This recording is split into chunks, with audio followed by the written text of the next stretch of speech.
Livro narrado ou orquestrado por Cristiane Batista. Inscreva-se. Gratidão. Jung. A importância do pai no destino do indivíduo. Prefácio à segunda edição. Ao final deste pequeno ensaio, escrito há 17 anos, estavam as palavras: esperamos que a experiência dos anos vindouros abra maiores clarabóias neste campo ainda obscuro, sobre o qual pude projetar uma luz apenas fugidia, e descubra mais sobre a atuação secreta do demônio que comanda o destino. As experiências dos anos subsequentes mudaram e aprofundaram realmente muitas coisas. Algumas delas apareceram sob outra luz e eu constatei que as raízes da psique e do destino vão mais longe do que o romance familiar e que, não apenas as crianças, mas também os pais, são simples ramos de uma grande árvore. Quando examinei, em meu livro Wandlungen und Symbole der Libido, Transformações e Símbolos da Libido, o complexo materno, percebi claramente quais eram suas causas profundas, porque não apenas o pai, mas também a mãe era importante para o destino da criança. Não porque tivessem este ou aquele defeito humano ou preconceito, mas porque são casualmente, por assim dizer, as pessoas que transmitem à alma infantil, pela primeira vez, aquelas leis misteriosas e puldaruças que obrigam e formam não apenas as famílias, mas sobretudo os povos e a humanidade como um todo. Não leis inventadas pelo espírito do homem, mas as leis e forças da natureza, entre as quais o homem caminha como num fio de navalha. Deixo este escrito ser republicado sem alterações. Nada há nele de errado, apenas é simples e singelo demais. Os versos de Horácio que, naquela época, coloquei ao final fazem referência às razões básicas profundas, obscuras até então. Sabe o gênio companheiro, que dirige o astro natal, Deus da natureza humana imortal que, numa só cabeça, exibe um semblante mutável, ao mesmo tempo claro e escuro. Kuznets, dezembro de 1926. C.G. Jung. Prefácio à terceira edição. Este ensaio foi escrito há 40 anos e, desta vez, não quero reimprimi-lo em sua forma original. Muitas coisas mudaram e me vejo obrigado a fazer várias correções e acréscimos ao texto primitivo. A descoberta do inconsciente coletivo foi a responsável pelo surgimento de novos problemas na teoria dos complexos. Antigamente a personalidade se manifestava, por assim dizer, como única e enraizada no vazio, mas, agora, associada com as causas dos complexos, individualmente adquiridas, viu-se que era uma precondição humana geral, isto é, a estrutura biológica hereditária e inata que é a base instintiva de todo ser humano. Dessa esfera emanam as forças determinantes, como acontece em todo o reino animal, que inibem ou fortalecem as constelações mais ou menos fortuitas da vida do indivíduo. Cada uma das situações humanas normais é, por assim dizer, prevista e impressa nessa estrutura herdada, uma vez que já ocorreu inúmeras vezes em nossos antepassados. Ao mesmo tempo, a estrutura traz consigo uma tendência inata de procurar ou produzir instintivamente tais situações. Um conteúdo reprimido poderia realmente desaparecer no vazio se não estivesse preso e seguro neste substrato instintivo pré-estabelecido. Aqui estão aquelas forças que fazem a maior resistência à razão e à vontade e possibilitam, assim, a natureza conflitiva do complexo. Tentei modificar o texto antigo de acordo com essas descobertas e trazê-lo à altura dos conhecimentos de hoje. Outubro de 1948. C.G. Jung. A importância do pai no destino do indivíduo. Do conto Volentim Fata, Nolentim Traum.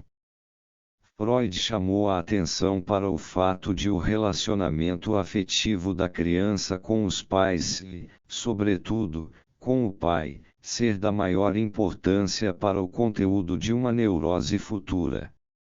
O relacionamento com os pais é, de fato, o canal infantil por excelência por onde flui de volta a libido ao encontrar obstáculos na vida posterior e por meio do qual revive conteúdos psíquicos da infância, já de há muito esquecidos.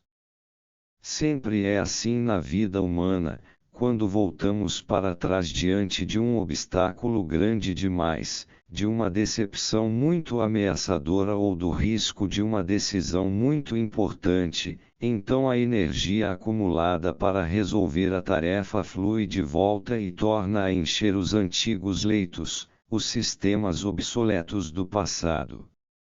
Quando, por exemplo, a sorte no amor vai mal, ele volta para trás e procura uma amizade sentimental ou uma falsa religiosidade.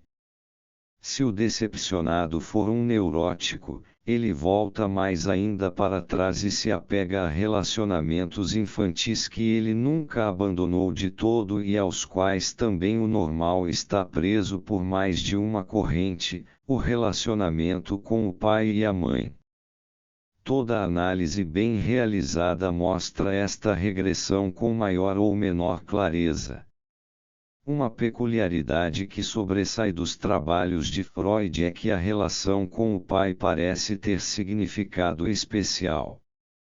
Isto não quer dizer que o pai tem sempre maior influência na moldagem do destino da criança do que a mãe. A influência dele é de natureza especial e tipicamente diversa daquela da mãe. A importância do pai na moldagem da alma infantil, nós a encontramos também em campo bem diferente, isto é, no campo do estudo da família.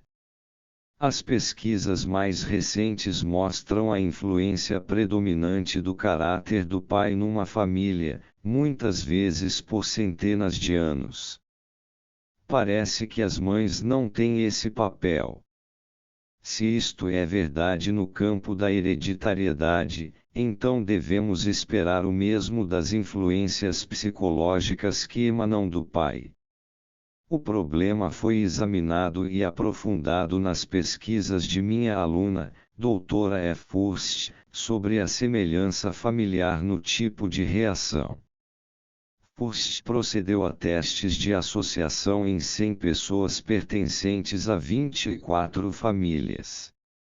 Desse vasto material, só foram trabalhados e publicados até agora os resultados referentes a 9 famílias com 37 pessoas, todas sem formação acadêmica.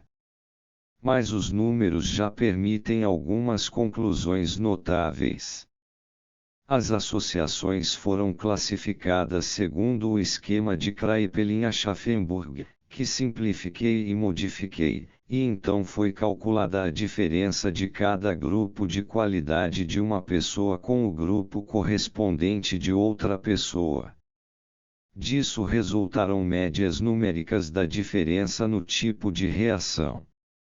O resultado é o seguinte: homens sem parentesco diferem entre si em torno de 5,9, mulheres sem parentesco diferem entre si em torno de 6,0, homens com parentesco diferem entre si em torno de 4,1, mulheres com parentesco diferem entre si em torno de 3,8. Parentes, e sobretudo mulheres aparentadas, têm, portanto, na média, semelhança no tipo de reação.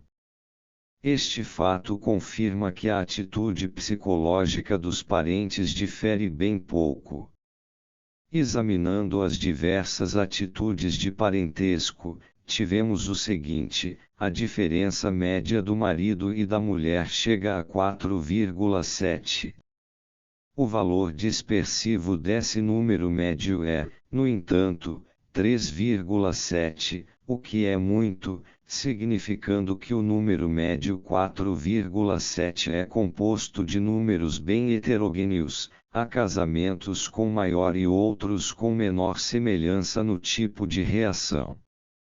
No global, estão mais próximos pais e filhos, por um lado, e, de outro, mães e filhas.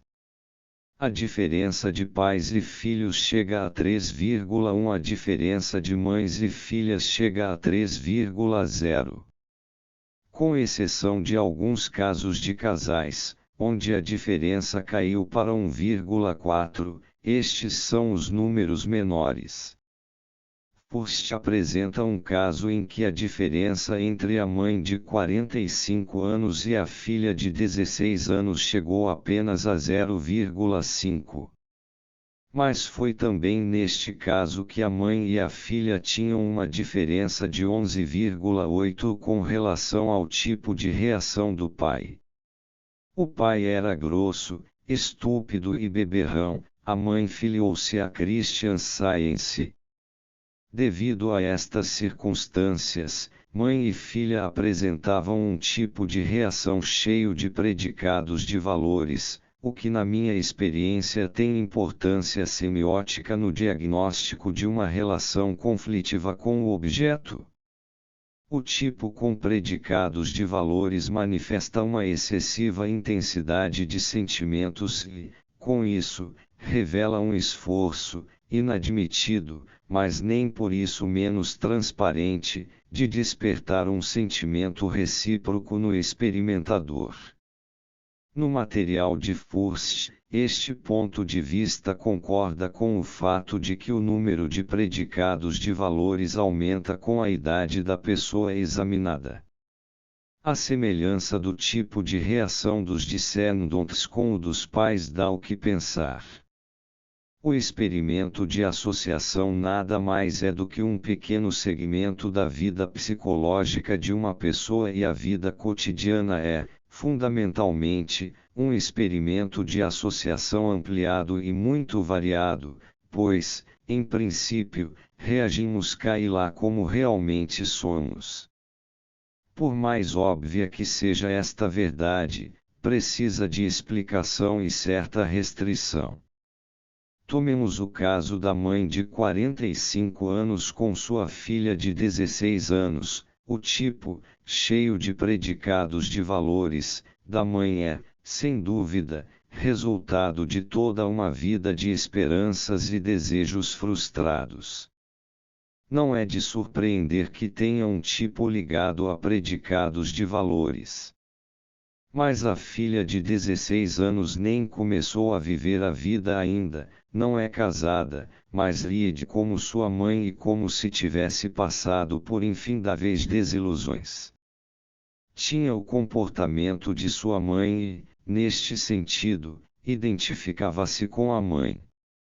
O comportamento da mãe se explicava pelo relacionamento com o marido.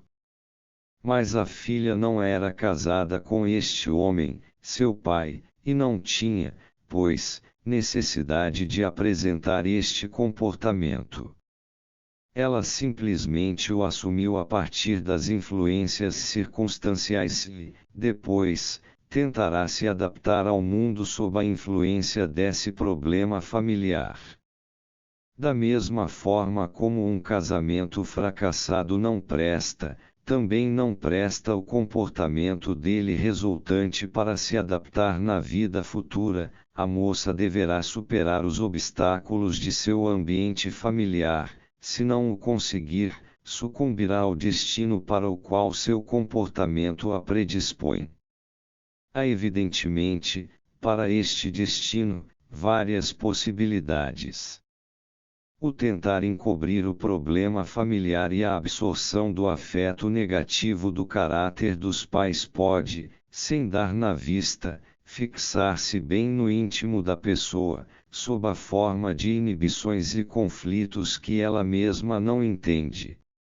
Ou aquele que está em fase de crescimento pode entrar em conflito com o mundo das coisas, no qual ele não cabe em parte alguma, até que um golpe do destino após outro faça com que abra os olhos para a sua situação infantil e inadaptada.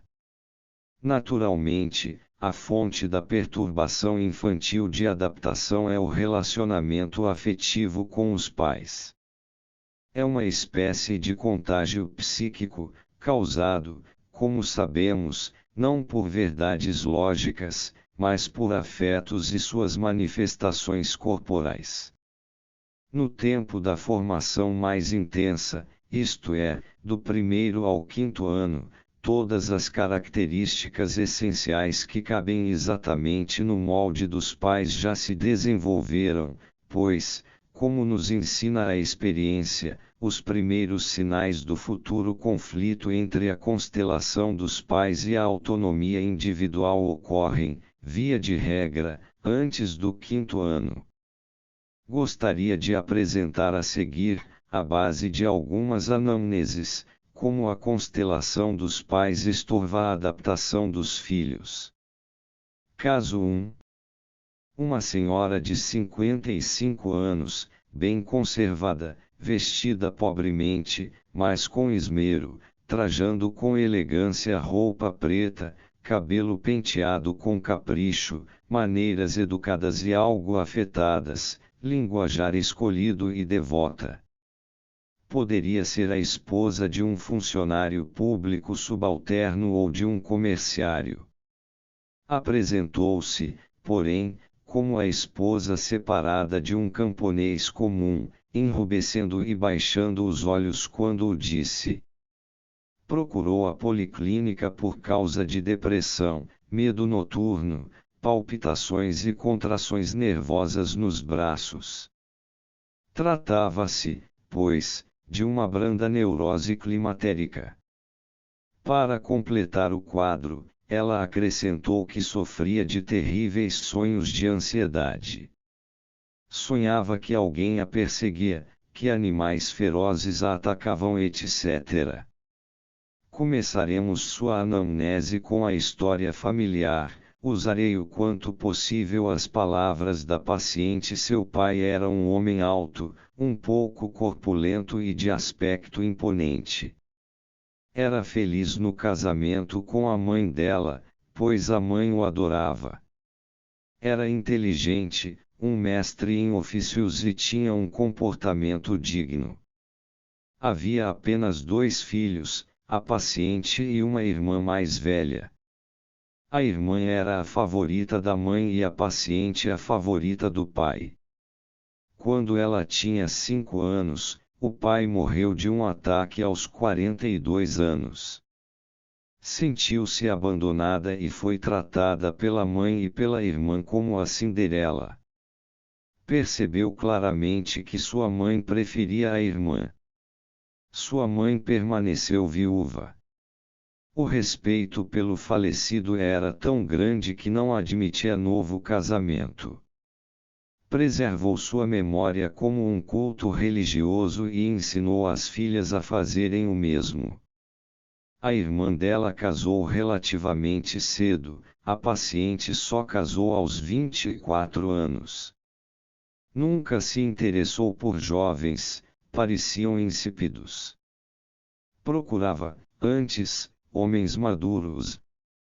Quando tinha uns 20 anos, conheceu um cavalheiro majestoso com mais de 40 anos pelo qual se sentia bastante atraída, mas, por uma série de razões, o relacionamento deu em nada.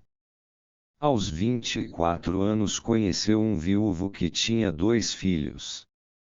Era um homem educado, forte, algo corpulento e de aspecto imponente, bem parecido com o pai dela. Tinha 44 anos. Casou-se com ele e o respeitava profundamente. Não tiveram filhos e os filhos do primeiro matrimônio dele morreram de uma doença infecciosa. Após 4 anos de casada, o marido morreu de um ataque. Por 18 anos permaneceu viúva, fiel ao marido. Mas aos 46 anos, pouco antes da menopausa, sentiu grande necessidade de amor. Como não tivesse maiores relacionamentos, procurou uma agência matrimonial e se casou com o primeiro que apareceu, um camponês com aproximadamente 60 anos, divorciado por 2 vezes devido à sua brutalidade e perversidade. A paciente sabia disso antes do casamento. Aguentou 5 anos insuportáveis com ele, quando também se divorciou. A neurose manifestou-se pouco depois. O leitor com experiência psicológica dispensa qualquer explicação. O caso é óbvio demais. Gostaria apenas de sublinhar que até seus 46 anos a paciente nada mais fez do que viver uma cópia fiel do ambiente de sua primeira infância. A exacerbação da sexualidade no climatério levou a uma edição piorada do substituto paterno e, através dela, foi mascarada a florescência tardia da sexualidade da paciente. A neurose revela o bruxuleante erotismo, sob repressão, de uma senhora já de certa idade e que ainda deseja agradar, afetação. Caso 2. Um homem de 34 anos, de baixa estatura, com aparência inteligente e benévola. Facilmente se embaraçava e enrubescia. Viera a tratamento por causa de nervosismo. Disse ser muito irritadiço, cansava-se facilmente, tinha distúrbios estomacais nervosos, ficava profundamente deprimido a ponto de já ter pensado várias vezes em suicídio. Antes de vir para tratamento, ele me enviou um relatório minucioso, uma autobiografia, ou melhor, uma história de sua própria doença, como preparação de sua visita. Sua história começava assim: meu pai era um homem forte e bem alto. Esta frase despertou minha curiosidade. Virei uma página e lá estava, quando eu tinha 15 anos, um rapaz alto, de 19 anos, levou-me para o mato e abusou moralmente de mim. As frequentes lacunas na história do paciente me induziram a obter uma anamnese mais exata do homem e que resultou no seguinte: o paciente era o mais novo de 3 irmãos. O pai, homem alto e ruivo, fora soldado da guarda suíça do Papa, mais tarde viera a ser policial. Era um soldado severo e rabugento, educou seus filhos com disciplina militar, comandava, não os chamava pelo nome, mas apitava. Passou a juventude em Roma, e de suas aventuras daquela época lhe restou uma sífilis cujas consequências se manifestavam ainda na velhice. Gostava de falar de suas aventuras na juventude. Seu filho mais velho, bem mais velho do que o paciente, tinha a mesma aparência dele, homem alto, forte, cabelos ruivos. A mãe era mulher sofrida, prematuramente envelhecida. Exausta e cansada da vida, morreu aos 40 anos, quando o paciente tinha apenas 8. Ele conservou uma lembrança terna e bela de sua mãe. Na escola, era sempre o bode expiatório e objeto de zombaria dos colegas. O paciente achava que era devido a seu dialeto diferente. Mais tarde ficou sob as ordens de um mestre severo e brabo, e ali aguentou 2 anos. As condições eram as piores possíveis, de tal forma que os outros aprendizes logo iam embora. Aos 15 anos, aconteceu o fato citado e mais algumas pequenas extravagâncias homossexuais. Aí o destino o arrastou para a França.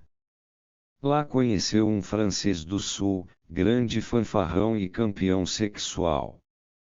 Ele o levou a um bordel. O paciente foi de má vontade porque se envergonhava do outro.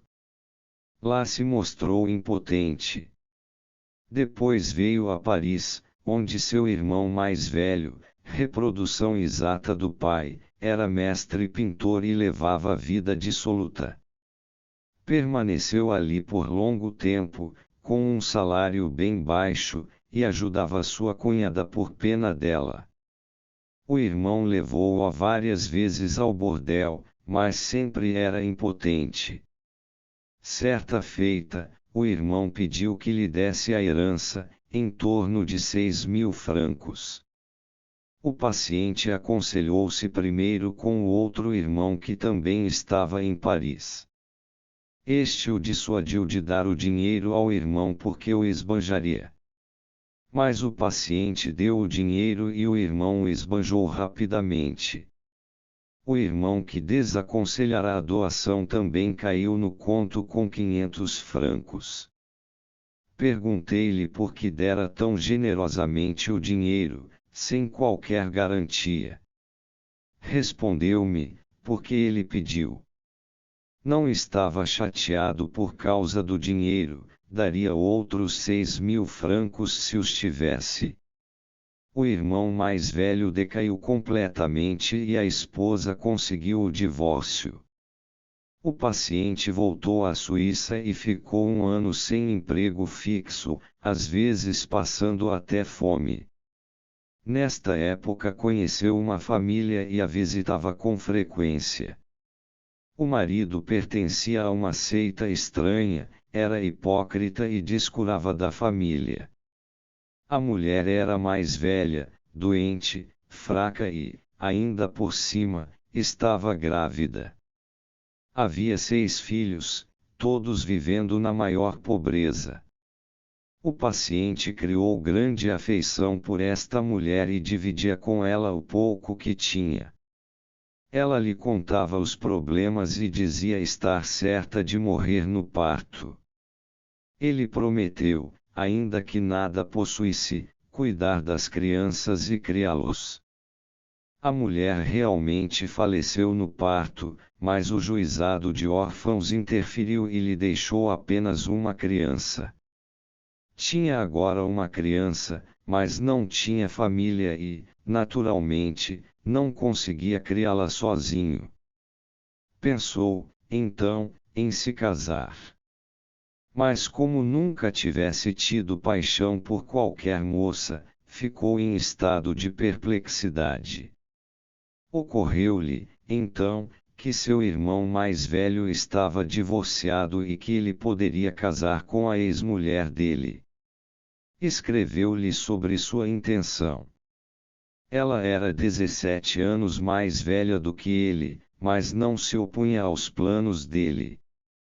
Convidou-o a vir a Paris e conversar sobre o assunto. Na véspera da viagem, quis o destino que ele pisasse num prego e não pôde ir. Quando a ferida sarou, foi a Paris e encontrou sua cunhada, agora sua noiva, menos nova e bonita do que imaginava. Assim mesmo, o casamento se realizou e, 3 meses depois, por iniciativa da mulher, ocorreu o primeiro coito. Ele próprio não o havia desejado. Criaram a criança juntos, ele à sua maneira suíça e ela à maneira francesa, pois era francesa. Aos 9 anos a criança fugiu de casa e morreu atropelada por um ciclista. O paciente se sentiu então muito só e abatido em casa. Propôs à sua mulher adotarem uma menina, o que provocou nela uma reação de ciúme. Foi nesta época que se apaixonou pela primeira vez por uma moça jovem, simultaneamente começou a neurose com depressão profunda e exaustão nervosa, e sua vida em casa tornou-se um inferno. Minha sugestão que se separasse da mulher foi rejeitada sob pretexto de que não poderia assumir a responsabilidade de tornar infeliz a velha senhora. Preferiu obviamente continuar sendo atormentado, pois as recordações de sua juventude lhe pareciam mais valiosas do que qualquer alegria do presente. Também este paciente girou a vida toda no círculo mágico da constelação familiar. O fator mais forte e fatídico foi o relacionamento com o pai. A coloração masoquista homossexual está bem evidente em tudo o que fazia. Até o infeliz casamento foi determinado pelo pai, pois o paciente se casou com a ex-mulher do irmão mais velho, o que significa se casar com sua mãe. Ao mesmo tempo, sua mulher foi a mãe substituta daquela que morreu no parto. A neurose se manifesta no momento em que a libido se retirou do relacionamento infantil e, pela primeira vez, aproximou-se de um objeto individual determinado. Neste caso, como no seguinte, a constelação familiar se mostra tão forte que só resta, ao que luta pela individualidade, o campo estreito da neurose. Caso 3. Uma camponesa de 36 anos, de inteligência média, aparência saudável, constituição robusta, mãe de 3 crianças sadias. Veio à clínica pelas seguintes razões: por algumas semanas estivera muito apavorada e ansiosa, dormia mal, tinha sonhos horríveis e sofria diariamente de ansiedade e depressão. Estava convencida de que tudo isso não tinha razão de ser, estava surpresa ela mesma e tinha que admitir que seu marido estava certo ao dizer que tudo não passava de imaginação e bobagem. Mas infelizmente não conseguia superar isso. Muitas vezes, pensamentos estranhos lhe vinham à cabeça: ia morrer e iria para o inferno. Ela se dava muito bem com o marido. O exame do caso levou aos seguintes resultados: algumas semanas antes, ela leu alguns tratados religiosos que estavam abandonados em casa. Aí estava escrito que as pessoas que blasfemavam iam para o inferno. Tomou isto muito a sério e, desde então, achou que devia fazer as pessoas pararem de blasfemar ou ela também iria para o inferno. Um pouco antes de ler esses tratados, seu pai, que morava com ela, morrera de colapso. Ela não presenciou a morte, chegou quando ele já estava morto. Sentiu grande pavor e compaixão. Dias após, pensou muito sobre tudo isso e admirou-se porque o pai tivera que morrer tão de repente. Durante suas meditações, lembrou-se das últimas palavras que ouvira de seu pai: sou um daqueles que caiu da carroça do demônio. Isto encheu-a de medo e, ainda mais, lembrando-se de quantas vezes o pai blasfemara de maneira selvagem. Começou também a pensar se realmente havia vida além da morte e se o pai estava no céu ou no inferno. Foi durante estas conjecturas que lhe caíram nas mãos os tratados piedosos. Leu até onde se dizia que os blasfemadores iam para o inferno. Medo e terror lhe sobrevieram e ela se cobriu de autocensuras por não ter impedido o pai de blasfemar e achava que o omitira culposamente. Deveria morrer por causa disso e ser condenada ao inferno. Daí em diante ficou triste, cismada, atormentava o marido com suas obsessões e sumiu toda a alegria e sociabilidade. A história da paciente foi a seguinte: era a mais nova de 5 irmãos e sempre foi a predileta do pai. O pai lhe dava tudo o que quisesse, dentro do possível. Se quisesse alguma coisa nova que a mãe lhe tivesse negado, podia estar certa que o pai a traria na sua próxima ida à cidade. A mãe morreu relativamente cedo. Aos 24 anos se casou com o homem de sua eleição, contra a vontade do pai. O pai simplesmente não concordou com sua escolha, ainda que nada de especial tivesse contra seu marido. Após o casamento, ela levou o pai para sua casa. Segundo a paciente, foi algo natural, pois nenhum dos irmãos se apresentou para ficar com o pai. Ele era um blasfemador empedernido e um beberrão. É fácil entender que o pai e o marido não se entendiam. Havia sempre brigas e discussões, mas a paciente trazia religiosamente a bebida para o pai. A paciente achava que seu marido tinha razão.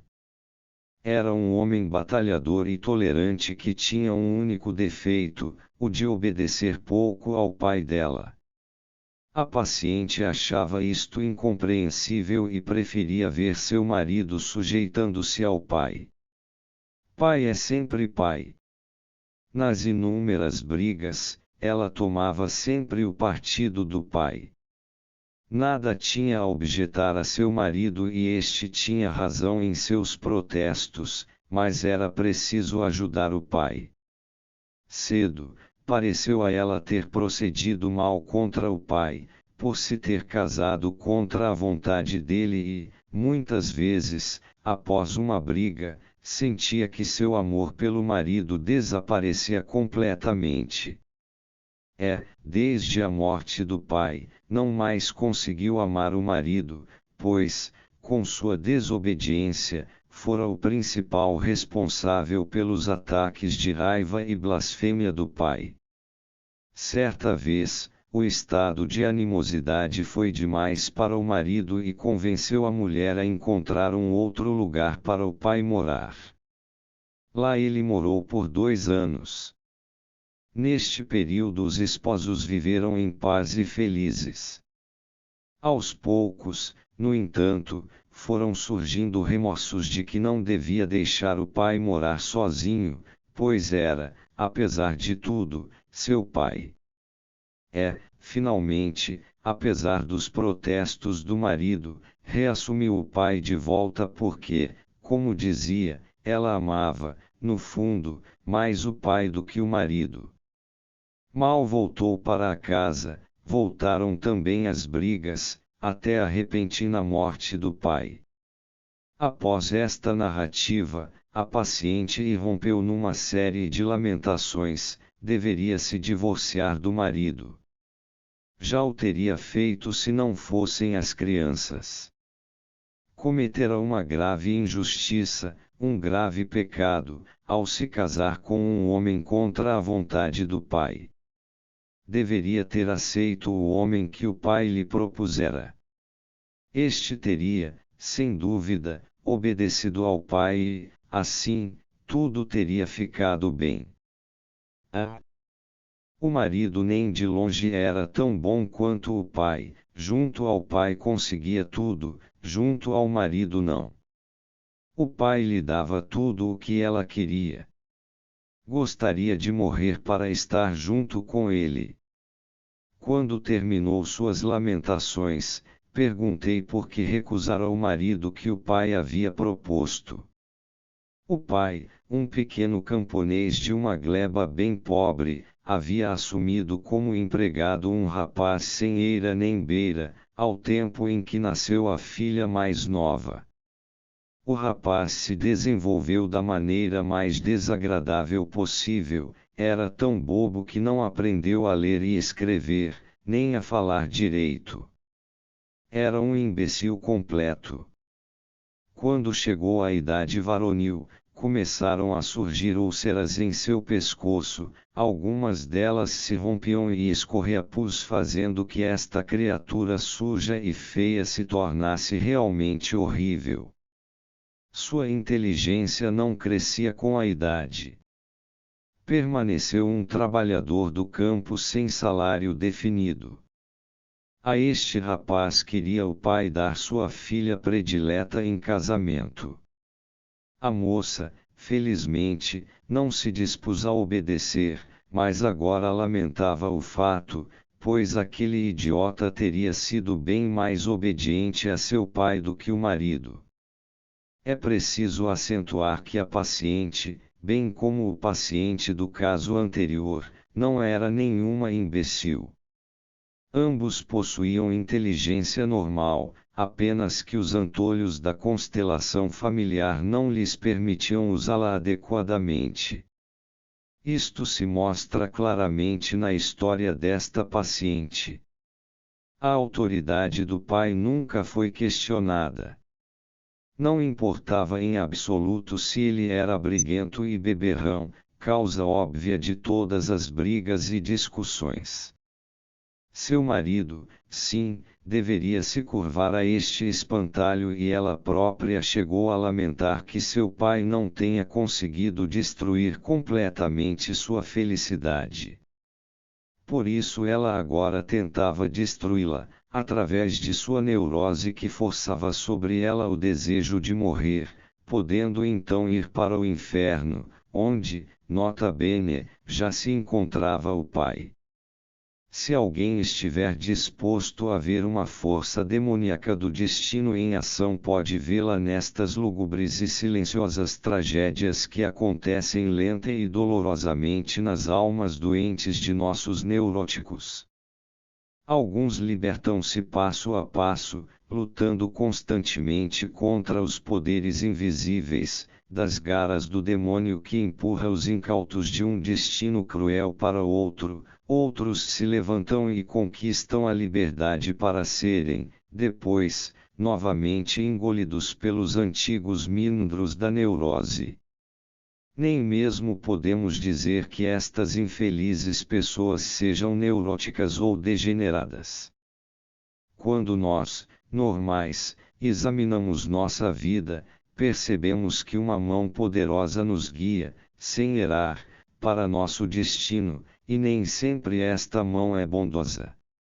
Muitas vezes a chamamos mão de Deus ou mão do diabo e expressamos com isso, correta e inconscientemente, um fator psicológico muito importante. A força que modela a vida da psique tem caráter de personalidade autônoma.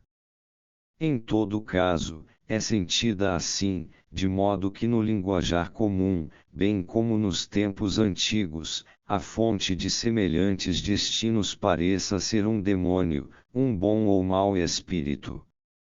A personificação dessa coação é atribuída, em primeiro lugar, ao pai, de modo que Freud é de opinião que todas as figuras divinas têm sua raiz na imagem do pai. É difícil negar que elas derivem da imagem do pai, mas o que elas têm a ver concretamente com a imagem do pai é outra coisa. Sua imagem possui um poder extraordinário. Ela influencia a vida psíquica da criança de maneira tão forte que convém perguntar se podemos atribuir tal força mágica a um simples ser humano. Obviamente ele a possui, mas a questão é se ela realmente é sua propriedade. O homem possui muitas coisas que ele nunca adquiriu, mas herdou dos antepassados. Não nasceu tabula rasa, apenas nasceu inconsciente. Traz consigo sistemas organizados e que estão prontos a funcionar numa forma especificamente humana, e isto ele deve a milhões de anos de desenvolvimento humano. Da mesma forma como os instintos dos pássaros de migração e construção do ninho nunca foram aprendidos ou adquiridos individualmente, também o homem traz do berço o plano básico de sua natureza, não apenas de sua natureza individual, mas de sua natureza coletiva.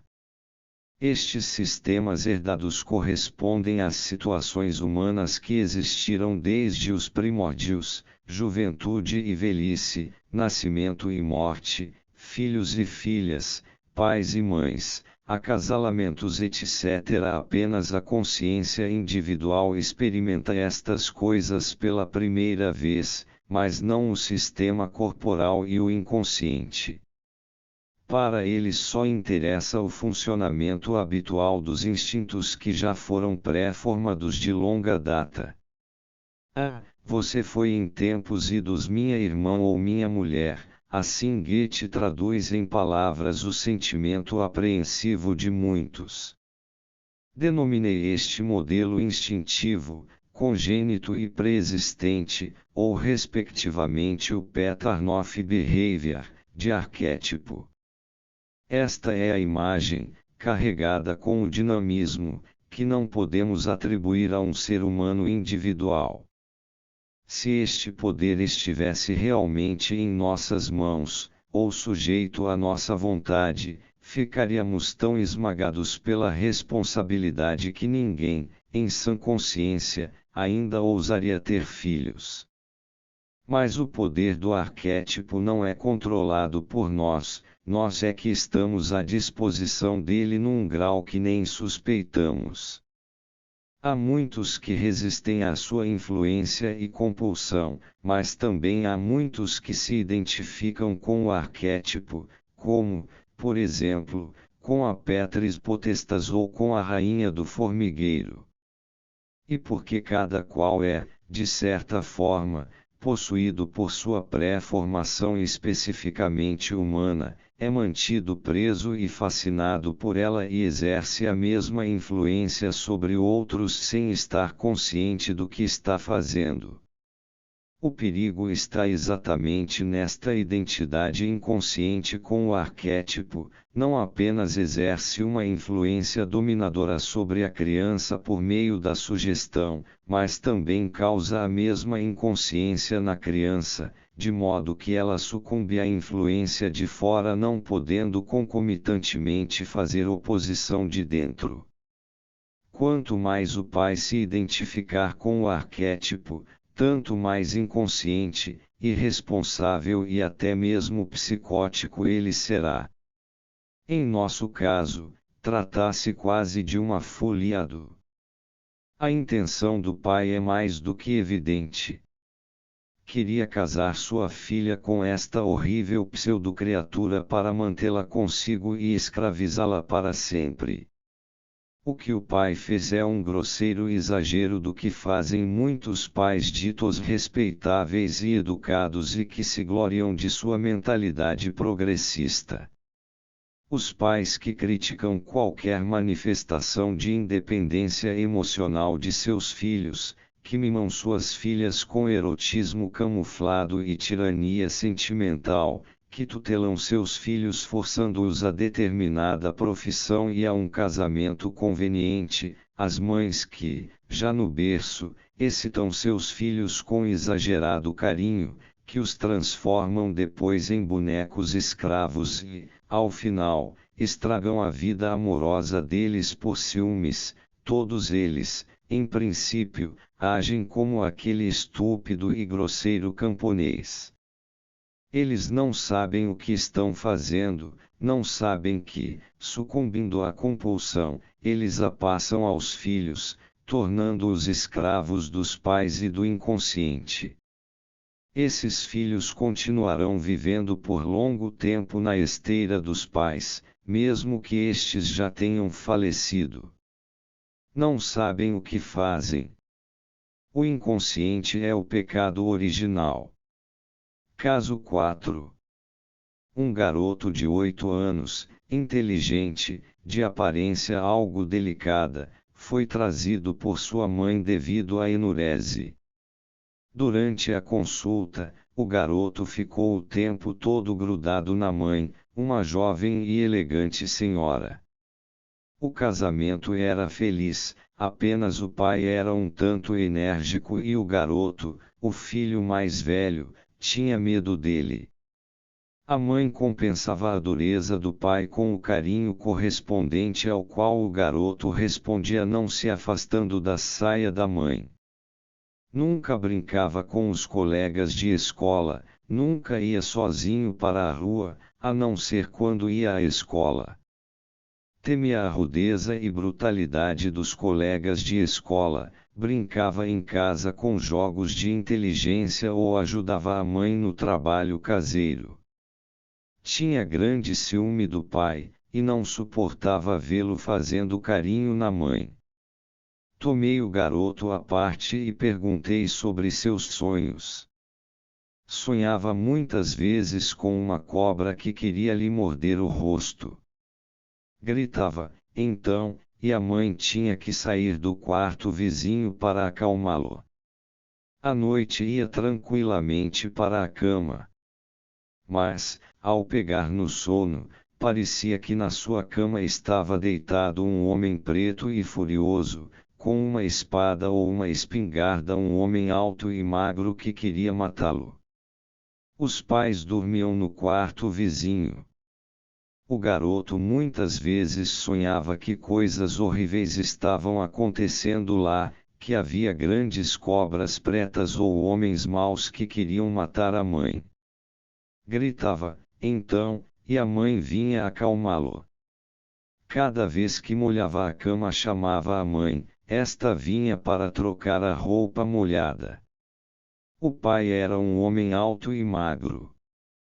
Toda manhã ficava nu diante do lavatório, às vistas do garoto, para uma completa ablução matinal. O garoto me contou também que muitas vezes acordava devido a barulhos estranhos no quarto vizinho.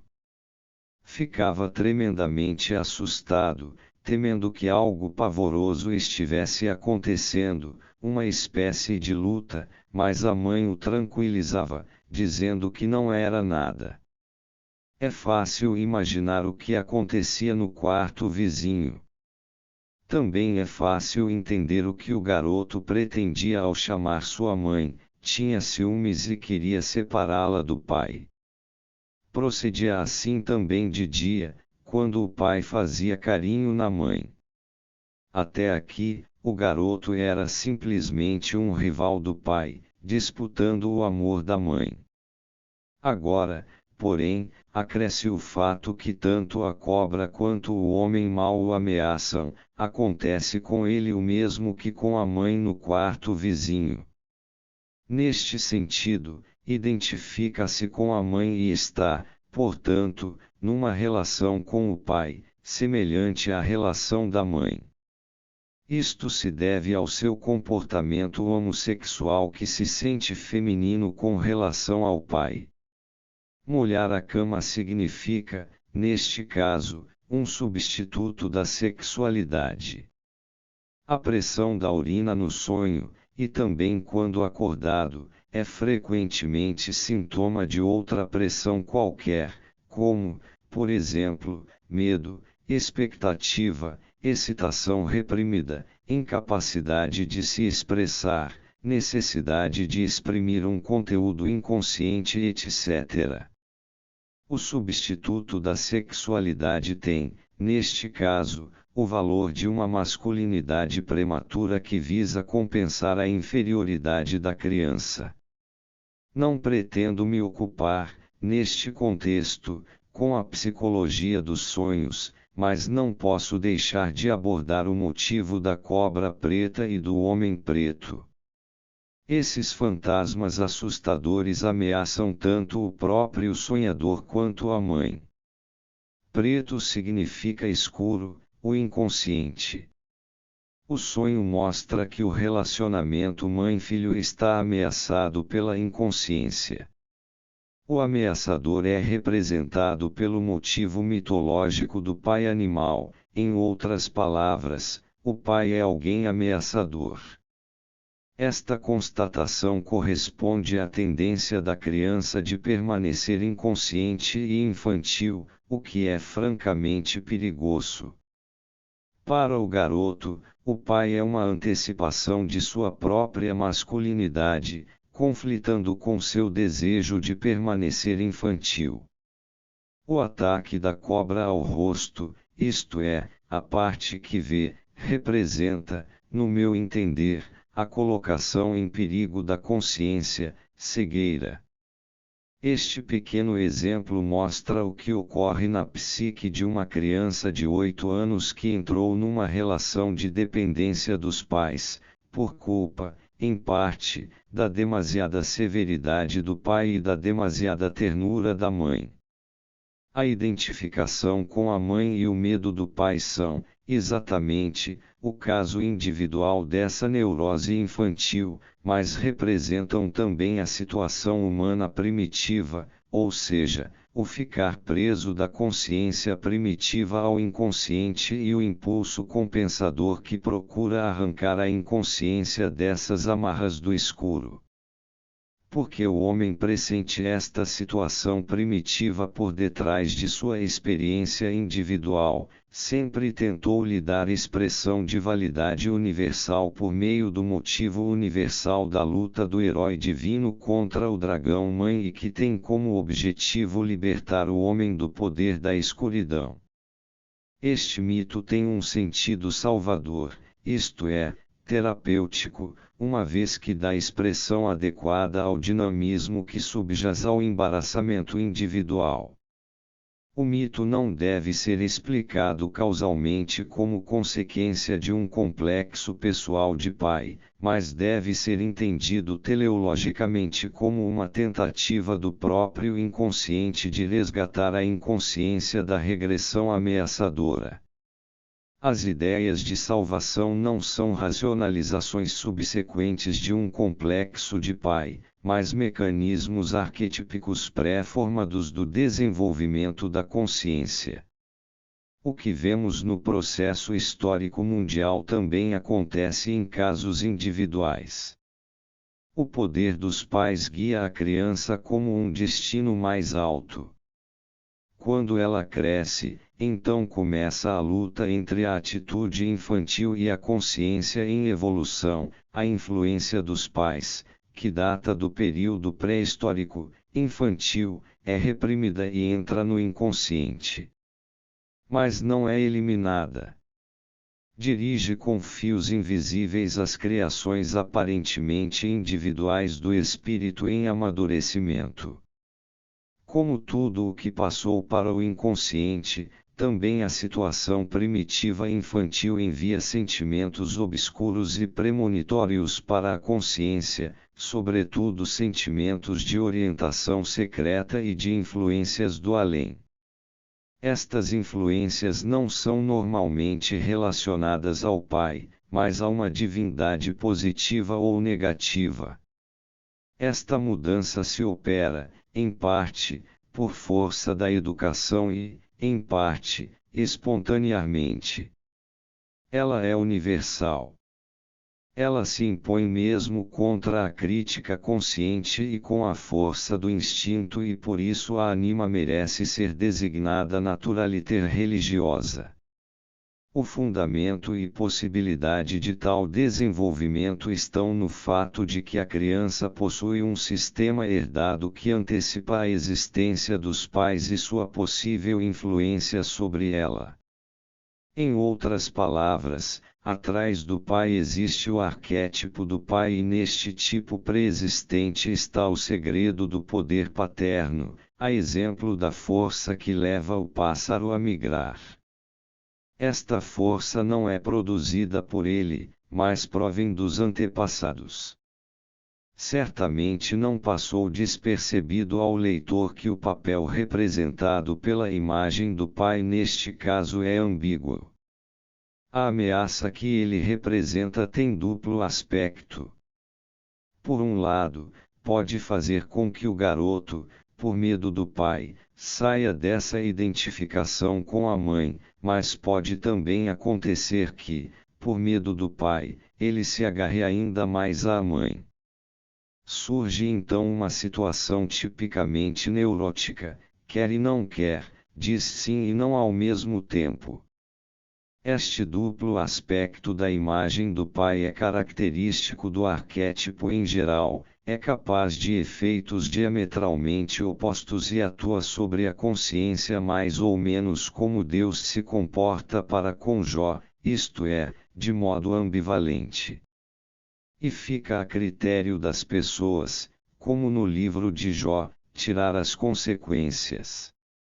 Não podemos dizer com toda a certeza que o arquétipo sempre se comporta assim, pois há certas experiências que demonstram o contrário. Mas não parecem ser a regra. Exemplo ilustrativo e bem conhecido do comportamento ambivalente da imagem do pai é o episódio de amor do livro de Tobias. Sara, a filha de Raguel de Ecbatana, queria se casar. Mas quis seu destino adverso que, após ter escolhido por 7 vezes um homem, todos eles vieram a falecer na primeira noite de núpcias. O perverso demônio Asmodeu, pelo qual era perseguida, matou os 7 homens. Rogou a Javé que a deixasse morrer, pois era preferível do que continuar suportando esta vergonha. Foi injuriada inclusive pelas empregadas do pai por causa disso. O 8º noivo, Tobias, foi-lhe enviado por Deus. Também ele foi levado para o quarto nupcial. O velho Raguel fingiu que foi se deitar, mas saiu e foi cavar a sepultura de seu genro. Na manhã seguinte mandou uma empregada ao quarto nupcial para constatar o falecimento. Mas dessa vez o papel de Asmodeu terminou, pois Tobias estava vivo. A legenda apresenta o pai Raguel em seus 2 papéis, de um lado, o pai zeloso da noiva e, de outro, o preocupado cavador da sepultura de seu genro. Humanamente, o pai parece imune a qualquer censura e, certamente, o era. Mas existe o mau espírito Asmodeu, e sua presença precisa ser explicada. Se suspeitarmos que o velho Raguel desempenhava um duplo papel, só poderíamos com esta maldosa insinuação atingir seu sentimento, não podemos lhe atribuir o homicídio. Este crime transcende o complexo de filha do velho e também o complexo de pai de Sara, e por isso a legenda o atribui comodamente a um demônio. Asmodeu representa o papel de um pai ciumento que não deseja entregar sua filha querida e só concorda quando pensa em seu próprio aspecto positivo e, como tal, presenteia Sara com um noivo adequado. Significativamente este é o 8º, isto é, o último e mais alto grau. Asmodeu representa o aspecto negativo do arquétipo paterno, pois este é o gênio e demônio do ser humano pessoal, o gênio, companheiro, Deus da natureza humana, de semblante mutável, claro e escuro.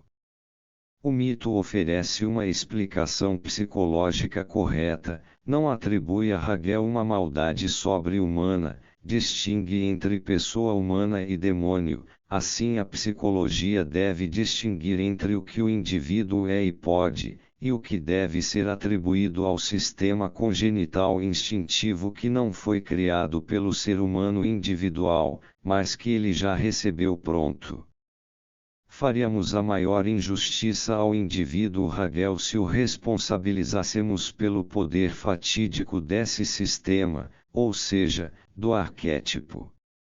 As possibilidades do arquétipo, para o bem e para o mal, superam de longe nossas capacidades humanas, e um homem só pode se apropriar de seu poder identificando-se com o demônio, isto é, deixando-se possuir por ele, mas neste caso o homem se perde. O poder fatídico do complexo de pai vem do arquétipo e esta é a verdadeira razão por que o consensus gentium coloca uma figura divina ou demoníaca no lugar do pai. A pessoa do pai encarna inevitavelmente o arquétipo que empresta a esta imagem o poder fascinante. O arquétipo atua como um amplificador, aumentando acima da medida os efeitos que procedem do pai, na medida em que estes corresponderem ao tipo herdado.